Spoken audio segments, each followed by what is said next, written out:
windows. Emma, seeking refuge, stepped inside. The scent of old books, a comforting aroma, filled the air.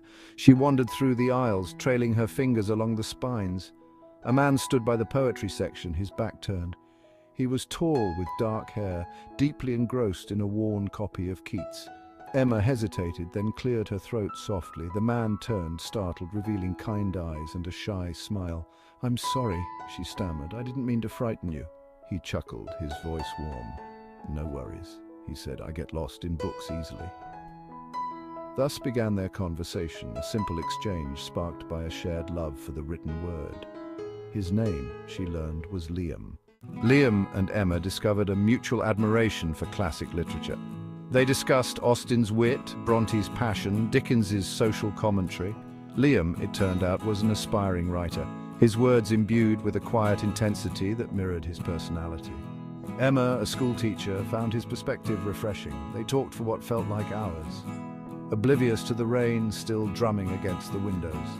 As the afternoon deepened, casting long shadows across the shelves, they realized it was closing time. "I should probably go," Emma said, a tinge of regret in her voice.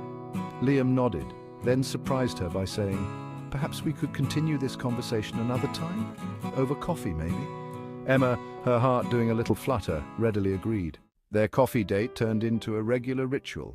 Every Saturday afternoon, they'd meet at a cozy cafe near the bookstore. They discussed their week, their dreams, their fears.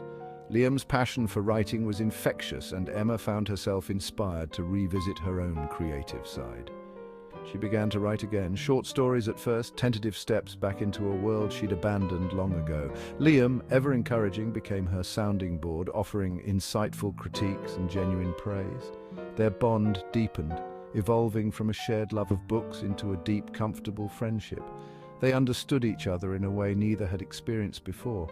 The silences between them, once awkward, became companionable, filled with unspoken understanding. One Saturday, Liam arrived at the cafe with a shy smile and a slightly crumpled piece of paper in his hand. "I wrote something," he mumbled, avoiding Emma's gaze. "I was hoping you might read it." Emma's heart thumped a little faster. She took the paper, her fingers brushing against his. Liam's handwriting, like his words, was elegant, flowing across the page. The poem, titled For E, spoke of rainy day encounters, shared passions, and a love that bloomed slowly, organically amidst the quiet corners of a dusty bookstore. Emma's eyes welled up as she read the final lines, a perfect reflection of the emotions swirling within her. When she looked up, Liam's face was flushed, a mixture of hope and apprehension in his eyes. "It's beautiful," she whispered, her voice thick with emotion. Liam's shy smile widened, reaching all the way to his eyes. In that moment, amidst the murmur of the cafe and the clatter of cups, something shifted between them.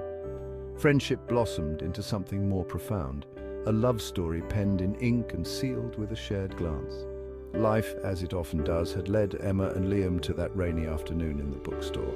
Neither had been looking for love, but there it was, waiting for them amongst the dusty shelves and the scent of old paper. Their story was a testament to the idea that love can find you in the most unexpected places, in the quietest moments when you least expect it. It was a love born of shared passions, whispered confessions, and the comforting silence of two souls finding solace in each other's presence.